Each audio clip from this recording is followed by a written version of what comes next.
Welcome back to Rafferty's. We got the coaches show tonight, and we had Jared Peck earlier in the hour. We talked to Jared about that great top 100 that he had.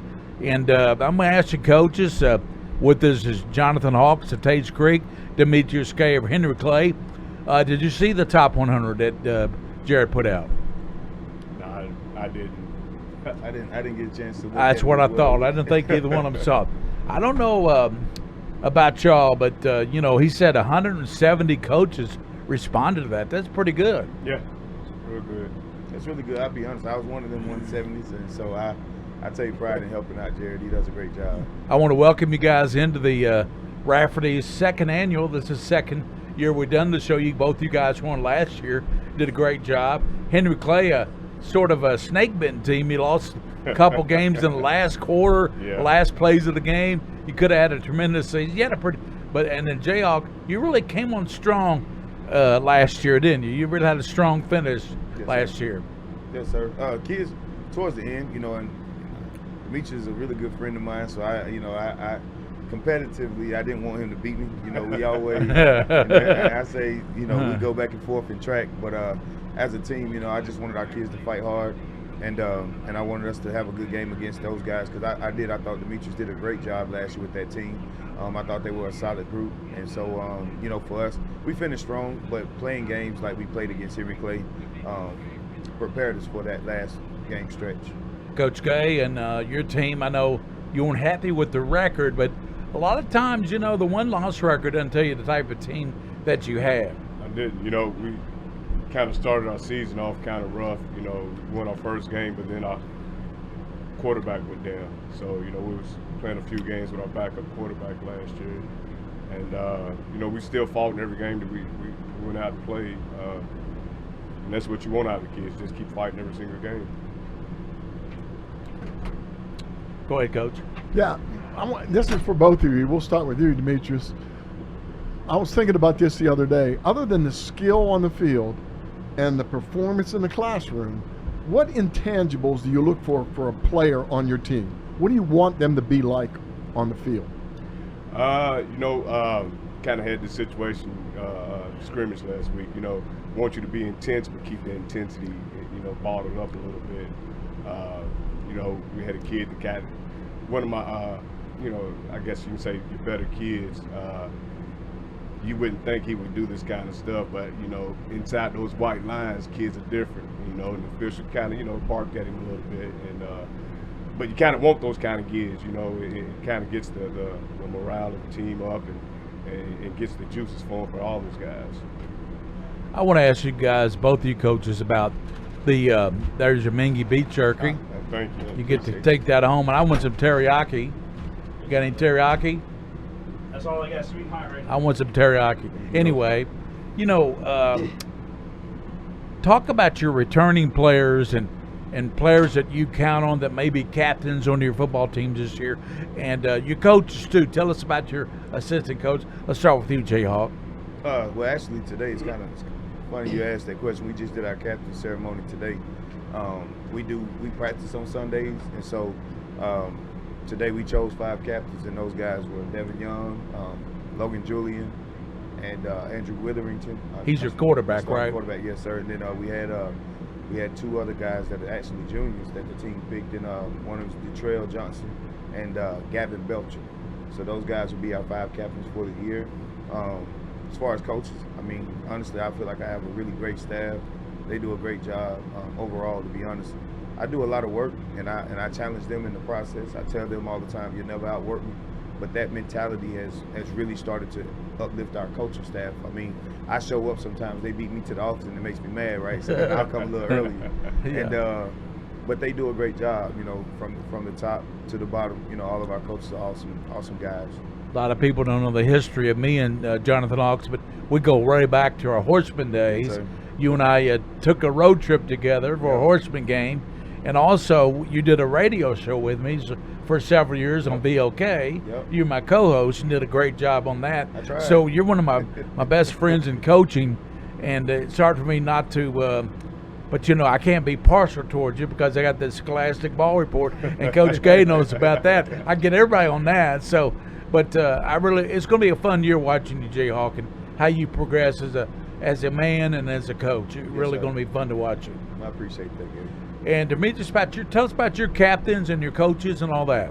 But really, you know, I'm not like Coach Hawks. You know, he picks his captain. I let my seniors, they do everything. You know, I let them lead, and we just go from there. At the end of the year, we kind of pick who our main guys are as far as team leaders. But you know, throughout the year, we let our seniors lead.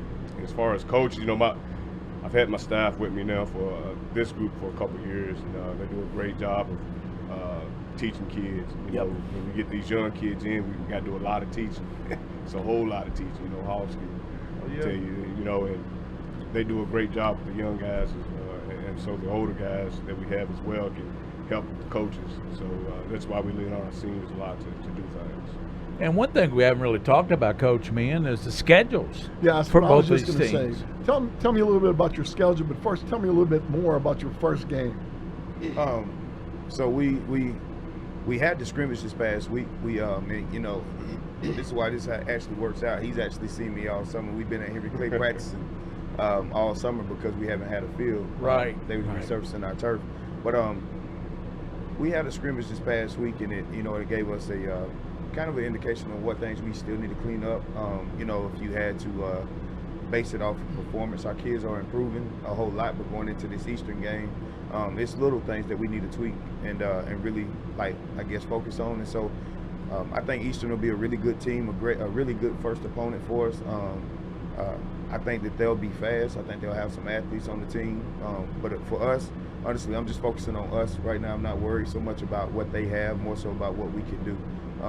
What little things we need to improve on. Of course, during this time of year, we only been in pads a few weeks. So, you know, I definitely want to make sure our kids are in better shape going into this game. You know, I'm a track coach, so I love to make sure our kids is running. Speaking of track, Andrew Witherington was a 300 champion or something. That guy he can fly, can't he? So the quarterback ran, I call him the quarterback, but Andrew ran this past Friday a little bit more against the Scott team, and at the end of the game, the coach came to me and said, "Does that kid right there run track? Because he's pretty fast." And I started laughing. Yeah, he ran track. He ran track. So yeah, he runs track. But I also go back and I tell the story about how Andrew started running track. I coached his sister. She was on my state championship team. He told me that story on the show, the Ball Report last year. Yeah. So he said he wasn't even going to run, and then he went and he decided after he talked to you that he's going to give it a try, and now he's a superstar, isn't he? I mean, he went to the state meet this year and got 7th place in the 300 hurdles and wants to win the hurdles this year. I said, okay, Andrew, let's get through football first. Yeah, he wants to win the hurdles. That's right. We have a tough schedule. I think personally, I'll pull it up. Oh, I know it by heart. But we have a tough stretch right in the middle of the season, and it preps us really for what we're going to face going into the playoffs. But the design behind it is I want our kids to be able to play teams in Louisville and start getting prepped to play higher impact teams even in later years as long as I'm coaching here. Let me talk about it for you, Coach. Do you mind? You open up with Eastern. Yes, sir. And then you play, that's an athletic team you play. Yep. Then you play Madison Southern at Southern. Yep. And that's because you don't have the field, right? No, that was just by design. Your field's okay. Your field's ready. We'll be back on it next week. And then you play North Odom, Frederick Douglass at Douglass, Bryan Station, Ballard, Dunbar, Henry Clay, and then you play West Chester. That's a pretty stacked schedule, Coach. Lafayette now. Lafayette, then it'll be West Chester, I think. Can't find Lafayette on the schedule? Not on this schedule. Uh-oh.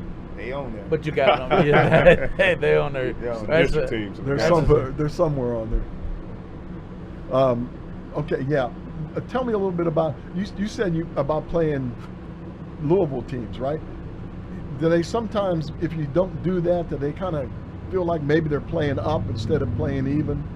You know what I mean? I think for me it's more a mind thing with our kids, because I know the direction I want the program to go into. And in order for me to get them out of this mindset of looking at jerseys, you know, every time they play against the city team, the first thing they do is they want to call out a specific player's name. Like, I know this guy and I know that guy, right? But I also recognized last season when those kids played against teams that they didn't know, they played a lot harder. And I got to get us better. You know, it don't matter who we play. you guys got to go and fight, regardless of what that jersey says. And so I think last year really helped me with that. And then this year, even getting out of the city, going and playing those teams, it's helping us with the mentality that I'm trying to create, for our guys. Coach Gay, do you see that your team plays a little harder when they play a team they're not familiar with? Sometimes, but when you play a city school, they want that pride. We beat y'all, and they can talk about it for years. That me being a city guy, I can talk about that kind of stuff too. Guys I played against in high school, so it's kind of a pride thing. You open up with Fleming County. Yeah. What do you know about them, if anything? Pretty tough. They went 7-5 last year. I watched some film on them. They got some couple good athletes and a big offensive line, so it's going to be a good test for us. Then Cooper. Yeah, in Cooper. I know we don't want to look ahead, but we do want to look at your schedule. So I got to look ahead, guys. I'm sorry. And then you got Gray Crossing. Yeah. Much improved. And then George Rogers Clark. Then Madison Southern. Then Bryan Station. Then Lafayette. And then Dunbar. Then you're at Tates Creek and at Southwestern. Both you guys have just it's a gauntlet, isn't it? A gauntlet of teams. It is, and you want to play teams that, one, that you can be competitive against, and two, that the kids will go and play hard against. So that's why we got the schedule we have. Well, you have to feel pretty good that your quarterback's back and he's healthy, right? Well, no, he graduated. Okay. Got a kid named Rowan Taylor. He's one of my Taylor. track kids. Okay. And, another track kid. Oh yeah. Oh, we go at it in track. Oh, yeah. So. But he's a junior this year. He got some time last year, but his main focus last year, he was our placeholder. But now he's our starter, and he's been doing a good job so far in 7-on-7 in the scrimmage we had this past Friday. Is Brick still coaching with you out there, Griffin? Yes, he is. Okay. Coach Brixie, he helps with the offensive line, and he does a great job with those guys. We've known Griffin since what, Coach? He's a little young little kid come up to the press Yeah, box and yeah, talk we to know us all the Griffin a long time. time. Absolutely. It's funny that he actually played for me as well. So I've been. I still got a picture of him when he was when I was playing for the Horsemen. He used to always come around. He's real small. Then he grew big. Yeah, he's big now. Yeah. He used to shake that little shaker and stuff and come to every practice. And so it's for me. It's amazing seeing him grow into the man he's become. You got a great coach. Yeah, and he does a great job with those guys. A good X and O guy, and it's kind of intense. And kids love it. Kids love it. Yeah, he's a player's coach, isn't he? He is. He really is. And let's talk a little about your passing game. You kind of in that game last year, you won on the last play of the game. You threw to Douthit, I believe, was wide open, and I know you're real big on your receivers because that's what you play. Oh yeah. So how you looking in the passing game this year? The great thing about being a head coach is that I had to learn how to become a head coach, as far as my experience in being a head track coach and all that. It's different when you become the football coach, because I'm so used to being the position coach, wide receiver coach, right? And last year, I brought on Omar Black, who is one of my assistant coaches that I truly pour my heart into, because he took over the receivers. And when I tell you, I trust him. And it took me a while because I had to understand he played Division I football himself. So, but just watching him learn from the things that I was doing and implementing a lot of the stuff that I taught him into the work ethic with those kids. He's with those kids just as much as I am, if not more, doing a lot of skill work development. And when I talk to people about him, I say he's really devoted his time to give to these kids the same way I would. And so I have to trust that those kids are going to be taken care of when it comes to being on the field. So Andrew has a nice squad of receivers. We have some young guys, 2 twins, JT and Luke Cooper. They're sophomores. They're going to be really impactful for us this year.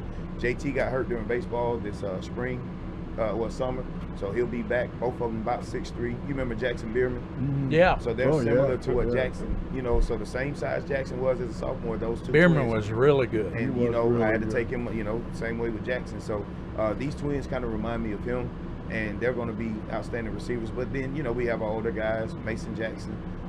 He's more of a tight end now, but he's 6'2", 6'3", can catch the ball really well. And Thomas Siegler, he was on your show last year. Yeah, and he was star of the game. Yep. So and Thomas is Lafayette. He's another one. He's a hard worker.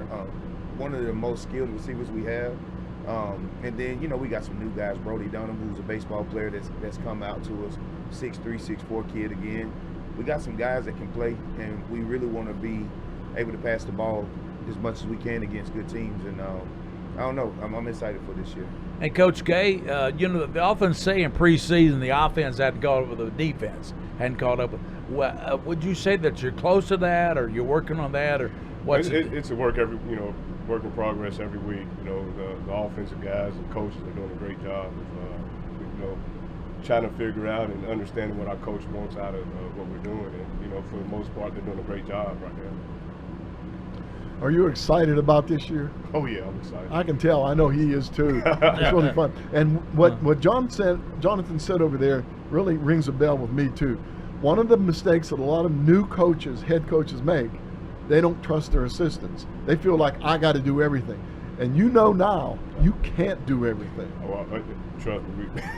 No, I let my coaches coach. You know, and you know, I still work with, you know, receivers and defensive backs, but my other coaches, while I'm over doing my individual stuff, they're over there by themselves. I let them do what they got to do. Do you have an offensive and a defensive coordinator? Are you one of them? I call the defense. Okay. And then I've got, you know, a guy named Jake Ryan who calls the offense. One of my former go. players. That's crazy. All them maroon Yeah, guys, like Ron, look, yeah. Jake Ryan. Oh, he's a blue and gold guy. Nah, he ain't. He believes maroon. Yeah, but you know, I let them guys coach. You know, I don't. If I need to say something, I will. But the majority of the time, I just let those guys coach. You know, let them call the plays and what they need. And you know something that hasn't gone unnoticed to me is I think it's great that Fayette County finally hired some African American head coaches. We got two of them sitting right here, two of the best, Demetrius Gay and Jonathan Hawks. And I think did I say Jefferson County? I mean Fayette County. Fayette County. Yeah, I said Fayette County. I County. don't know why Jefferson County's on my mind. I guess because all the buzzing issues they had. Or something. I don't know why. Oh they're my like, gosh. It was terrible. Kids are getting home at 9:30 at night. Yeah, it's crazy. But anyway, and that's something I know hasn't gone unnoticed to you guys either. You notice that. Yeah. Yeah. Yes, sir. Yeah. Not Not to mention we're you know, two African American track coaches as well. So, Right. Which is great. You know, and I can say two very productive coaches. Right. You know, we've got a lot of state titles and a lot of individual state titles. You know, and state records. state records as well. You know, I admit, you know, as you know, getting an opportunity to be the head football coach, you know, I wouldn't have been able to tell you if this would have been a possibility for me. I'm sorry, 10 years ago. You know, my mind is always just being focused on the kids, right? And so when I stepped away from football to focus on my master's degree, for those 3 years, I really took time to grow as a man. Yeah. First, as I was still being a track coach, I was still utilizing some things within track. I knew I wanted to go back and coach football, but I needed to be better in how my time management, everything else, in order to give to the kids fully, without feeling like I'm still not doing enough for myself outside of just sports, right? So this year was, I've taken a step back, and I've allowed my coaches to coach. We have an offense coordinator now, we have a defense coordinator now, and being able to actually sit back and coach and do the things that I need to do off the field. We've created so many different programs for our kids. We have a food pantry.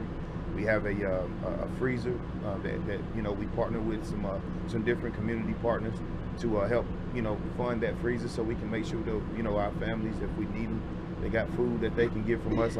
We just got so many different things that we're doing that I've been able to utilize my community service and the connections I have in the community to help service our kids and their families as well. Well, those 3 years you took to get that degree, that really helped you, Jayhawk. I know I see it in you, a growth since I met you with the Horsemen, 10 years, 12 years ago, the growth you made.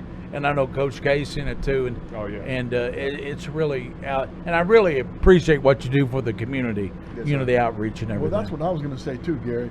You know, being an African American head coach, that's great. That to us, you guys are just coaches. You know, Yeah, Right. right. Honest to goodness, it's amazing. A lot of that I think comes from where I grew up in Pittsburgh area because there were a lot of that even back then. But the thing that amazes me and the thing that the responsibility that you have as leaders in the community, it's wonderful. I hear nothing but good things about both of you in the community, and I think that to me, that's more important than just about anything right now. That you know, and I'll let Coach Gay go ahead and go, Coach. Yeah, me and him, you know, we started a long time ago coaching against each other. and over the years we've become real good friends. Yeah. Real good friends, and we kind of feed off each other on certain things. And you know what he's doing over at Tates Creek is just awesome. You know, I've been through the locker room and stuff, and seeing how he's had to build it up, and it's just awesome. You know, and what he's doing with the guys and taking them out in the community, it's an awesome thing. And I was gonna say, you know, vice versa. You know, when our field was getting tore up, they said, "Where do you want to go practice?" And immediately I called Demetrius, like, "Hey, can I come over there with you?" Right? Yeah. And, it's because I trust him. I love him. Well, that's where it pays to have good friends and coaching, That's doesn't right. Yeah, seriously. And you know, there was times that field would be soaking wet. They have a second field that we can go to, and honestly, you know, for him to say, "Man, I'll share half the field with you," and some people would say, "Are you scared they're gonna look at your plays?" I said, "It don't matter. We still got to play against each other. We still got to play That's hard. right. So even if they got our plays, it don't matter. Like, ain't nobody, you know what I'm saying? We still got to play. You know, play our game." And so it's been an awesome opportunity for me to get to know Demetrius over the last over a decade, right? And being from Georgia, not really understanding how Kentucky really worked when I first got here. This guy right here really helped show me how to change some different things in the way I thought, and kind of just, you know, bring it to light on where I'm at and how I can adjust in my coaching here. We got about 5 minutes left on this coaches segment with you guys, and we're bringing Philip Hawkins and Coach McPeak at Douglas. But what do you see? Not really predicting the future. I don't want you to do that. I know we can't do that. But what do you see as Kentucky football grows? What do you see for Tates Creek and for Henry Clay as you look at Kentucky high school football? You know, I'll be kind of just straight up, Gary. I want to be a program that people see not only on the field but the off the field impact that we're making in our community. And I want to bring families together. You know, I want to bring our community closer, and using football as a tool, the same way I had a dream, you know, to make it to the NFL, and the same goal I had for myself as a child. I don't want my identity for my kids to be wrapped up in the game of football. So service and servicing others is what I preach a lot of. And so I want to wrap my arms around our entire community, but ultimately impacting the city of Lexington. And I'm just, you know, I see the direction we're moving into, and our kids and our families are really working hard in this goal that I have, and I'm thankful for it. So I think the impact overall in the state, I hope that the actions are louder than the words I speak. And they're responding very favorably to you as well. Yes, sir. Coach K, about you think about Henry Clay? I kind of, you know, being a former Blue Devil and you know, been coaching for so long there, I want to get the program back to where it was. You know, it was at one point it was one of the hottest teams in the state of Kentucky. And, one of the best playoff games Coach Meehan and I did. We went down to Meade County. That was the best. Hey, remember you know what I'm talking about? Sure do. And the kid from Meade County stopped you at the 1 foot line, or you want to win the playoff game. It was a great game. I remember like it was yesterday. Yeah, I do too. But you know, I want to get that back to Henry Clay. You know, and it starts with what we're doing with our coaches and what the coaches are doing with these young kids. And I think once we can get those guys rolling, you know, go in the building, get a lot more kids out. You know, right now we're at about 70-some kids, where we used to have over 100-some kids. So I want to try to get that back at Henry Clay. You know, he's doing a good job at Tates Creek with all the getting more kids out. I want to try to get that at Henry Clay as well. I'm not blowing smoke when I say Tates Creek's in great hands with Jonathan Hawk. They're in great hands with Demetrius K at Henry Clay.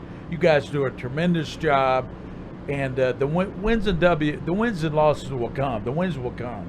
Yeah, that's no doubt. I'll tell you right now, I'm ready. Let's Let's go right you now. want the helmet, don't you? Yeah, He played in Kentucky, so he can These play. guys get me fired up, man. Yeah. And I can't wait till you two play each other. Oh, Yeah. it's going to be a barn. Yeah, we might have to try to get that. Where's that at? Henry Clay or Tates Creek? Tates Creek. Yeah. Might have to try to get that one on PrepSpin, you know. we try to do that. And, well, Jonathan Hawks, Demetrius K, thanks for joining us on the show. We've enjoyed it, the second year of the coaches show, and good luck to both you guys this season, and best of luck to everything you do. I appreciate it. Thank y'all. Thank you Thank guys. you so much. Jonathan Hawks, Demetrius K on the coaches show. We'll come back with Philip Hawkins and Coach McPeak after this timeout. Want to get a picture?